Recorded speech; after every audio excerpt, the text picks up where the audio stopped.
Down the mine. One day, Thomas was at the junction when Gordon shuffled in with some trucks. "Poof," remarked Thomas. "What a funny smell." "Can you smell a smell?" "I can't smell a smell," said Annie and Clarabel. "A funny musty sort of smell," said Thomas. "No one noticed it till you did," grunted Gordon. "It must be yours." "Annie, Clarabel, do you know what I think it is?" whispered Thomas loudly. "It's ditch water." Gordon snorted, but before he could answer, Thomas puffed quickly away. Annie and Clarabel could hardly believe their ears. "He's dreadfully rude. I feel quite ashamed. I feel quite ashamed. He's dreadfully rude," they twittered to each other. "You mustn't be rude. You make us ashamed," they kept telling Thomas. But Thomas didn't care a bit.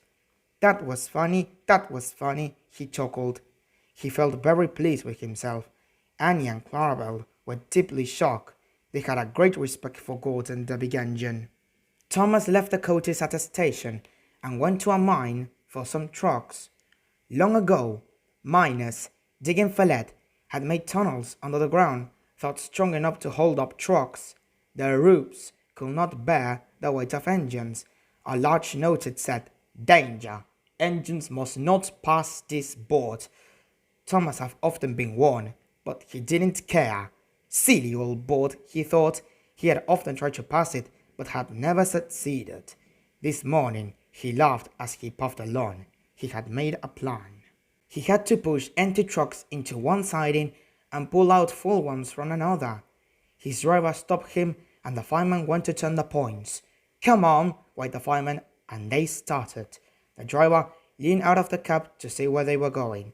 "Now," said Thomas to himself, and, bumping the trucks fiercely, he jerked his driver off the footblade.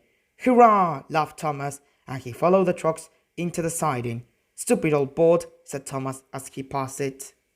There's no danger. His driver, unhurt, jumped out. "Look out!" he shouted. The fireman clambered into the cab. Thomas squealed crossly as his brakes were applied. "It's quite safe," he hissed. "Come back!" yelled the driver. But before they could move, there was a rumbling and the rails quivered. The fireman jumped clear. As he did so, the ballast slipped away and the rails sagged and broke. "Fire and smoke," said Thomas. "I'm sunk." And he was. Thomas could just see out of the hole, but he couldn't move. "Oh dear," he said. "I am a silly engine." "And a very naughty one too," said a voice behind him. "I saw you." "Please get me out. I won't be naughty again." "I'm not so sure," replied the Fat Controller. "We can't lift you out with a crane. The ground's not firm enough." Let me see. I wonder if Gordon could pull you out." "Yes, sir," said Thomas nervously. He didn't want to meet Gordon just yet. "Down the mine, is he? Ha ha ha," laughed Gordon. What a joke. He chortled, puffing to the rescue. "Little Thomas," he whistled, "we'll have you out in a couple of pops."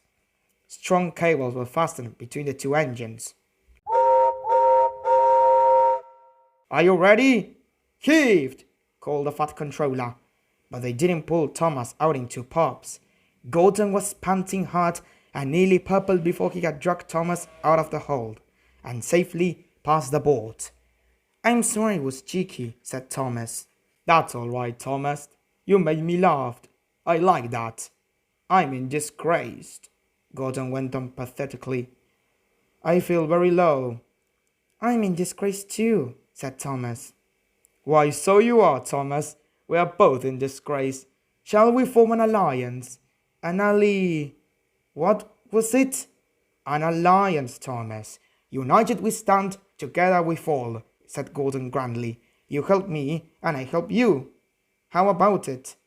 "Right you are," said Thomas. "Good, that's settled," grumbled Gordon. And puffer to puffer, the allies puffed home.